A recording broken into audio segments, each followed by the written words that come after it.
যদি সম্ভব হয় বাড়ির ফ্রিজটাকে বিক্রি করে দিন।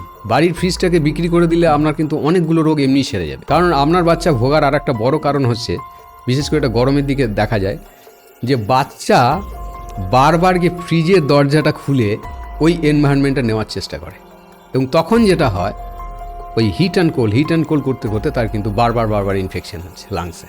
কারণ বডি বুঝতে পারে না যে আমাকে এখন কিভাবে বিহেভ করতে বলছে। বডি অটোমেটিক্যালি কনফিউজ হয়ে গিয়ে সমস্যার সৃষ্টি করে দেয়।